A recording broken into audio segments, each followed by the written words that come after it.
18과 말씀과 다윗의 노래, 말씀 다시 한번 읽어보겠습니다. 시편 19편 14절 말씀 다시 한번 읽겠습니다. 시작. 나의 반석이시오 나의 구속자이신 여호와여, 내 입의 말과 마음의 묵상이 주의 앞에 연락되기를 원하나이다. 아멘. 오늘 18과는 말씀과 다윗의 노래라고 하는 주제입니다. 신앙의 이인들은 예외 없이 늘 말씀을 곁에 두고 살았습니다. 이건 누구나 우리가 말씀을 통해서 보고 있습니다. 그 말씀 안에 앞에 자신의 사고와 행동을 결정하고 그 속에서 문제를 해결하는 방법을 찾게 되었습니다. 이스라엘의 이대한 왕이었던 다윗 왕도 이러한 인물이 됩니다. 오늘 다윗의 시편 노래를 통해 그의 면모를 한번 살펴보겠습니다. 첫째로 보게 되면 여호와의 율법을 정금보다 더 사모한 사람이 다윗이라고 했습니다. 19편 1절에서 10절에 보면 오늘 그의 마음을 표현하고 있는 내용이 담겨져 있습니다. 오늘 시인인 다윗은 하늘을 보았습니다. 그리고 하나님의 영광과 그 창조의 손길을 보았다라고 말합니다. 낮과 밤이 정확히 바뀌고 그 사시사철을 이루는 것은 하나님의 정하신 오묘한 질서 가운데 이루어지고 있음을 고백합니다. 서로 주고받고 어김이 없이 그의 순복함을 깨닫고 있습니다.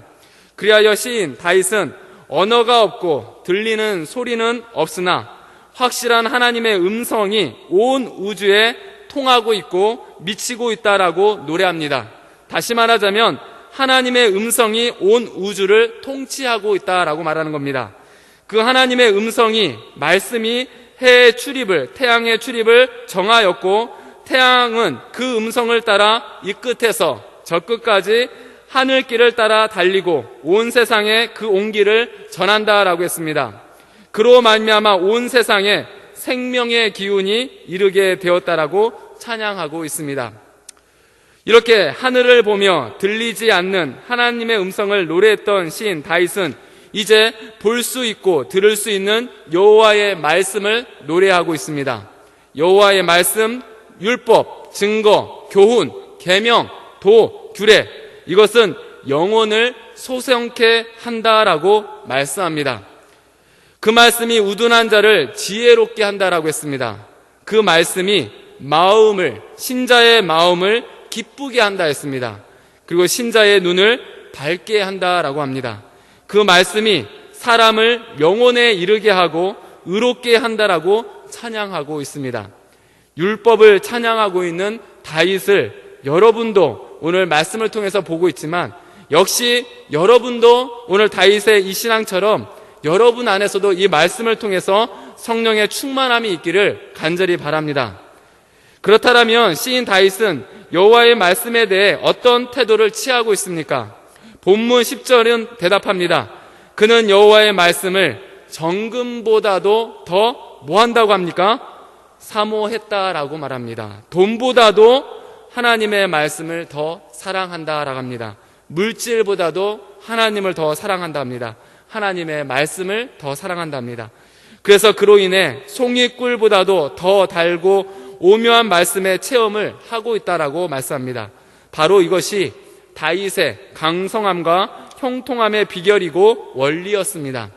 다윗처럼 그렇게 말씀이 우리에게 정말 정금보다도 더 귀하고 송이꿀보다도 더 달게 느껴지는 체험이 있기를 주의 이름으로 축원합니다. 둘째로 다윗은 말씀을 지킴으로써 큰 상을 받고 있다라고 표현합니다. 시편 19편 11절 13절 같이 보면 다윗은 말씀을 정금보다 더 사모하고 꿀보다 더 달게 느꼈다라고 말합니다.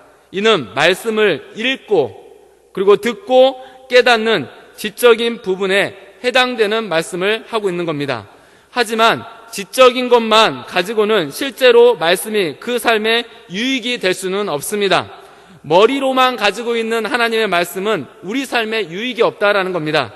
실제 삶에서 그 말씀이 적용이 되어야 합니다. 살아있고 운동력이 있는 말씀을 실제 여러분의 신자의 삶 속에서 체험할 때 유익이 된다라는 것입니다. 그렇다면 다윗의 경우 하나님의 말씀을 실제 생활에 어떻게 적용하고 있습니까? 본문 11절에서 13절은 대답합니다.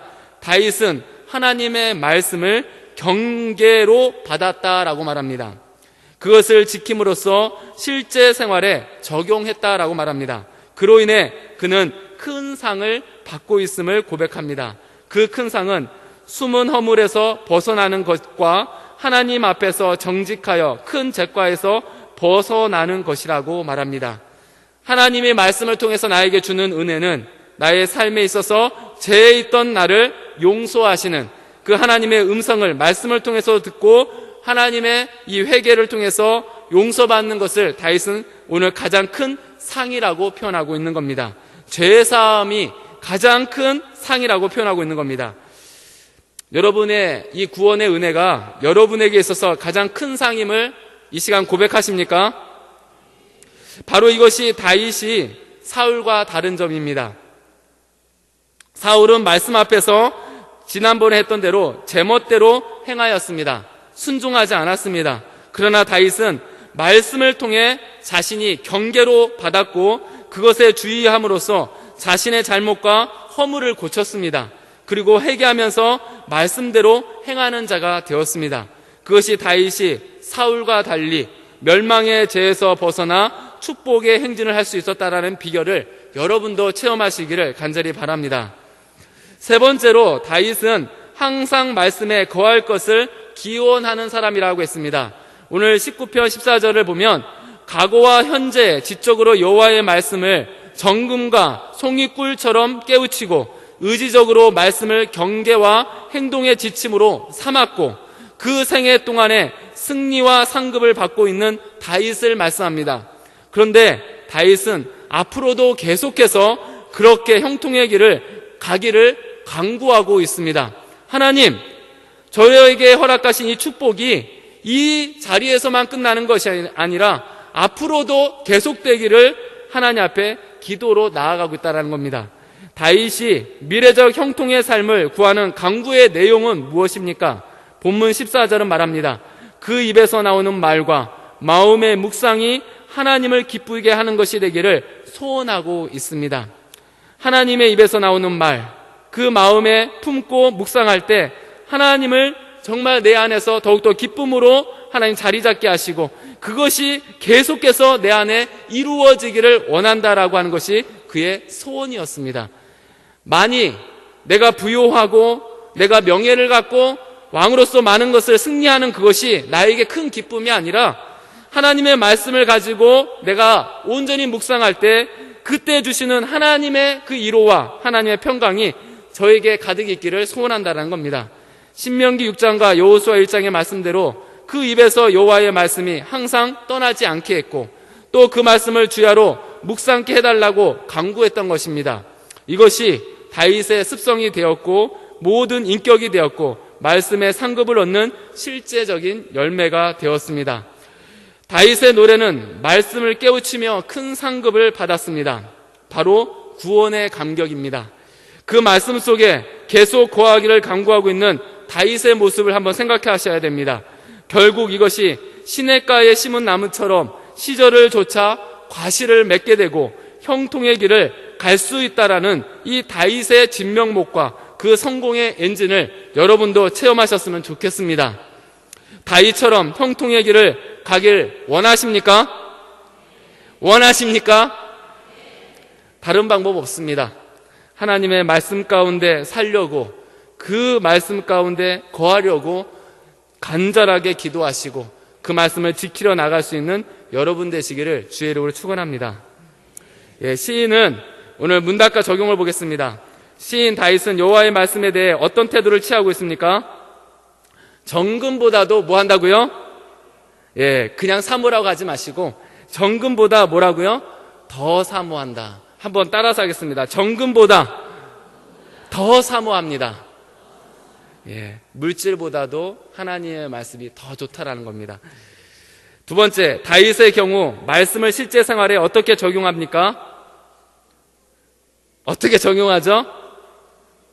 읽고 듣고 지켜 행하는 모습 가운데 적용하고 있습니다. 셋째로, 다윗이 미래적 형통의 삶을 구하는 강구의 내용은 무엇입니까? 무엇이죠? 예, 감사합니다. 그 입에서 나오는 하나님의 말과 그 하나님의 말씀 가운데 내가 묵상할 때 하나님을 기쁘시게 하는 것을 내가 알기 때문에 하나님이 이렇게 계속 거하기를 소원합니다라고 기도하고 있습니다. 이 땅에 살아갈 때 신자가 오늘 다윗처럼만 살면 끝까지 하나님이 여러분을 지키시고 놀라운 역사의 형통을 체험할 거라고 믿습니다.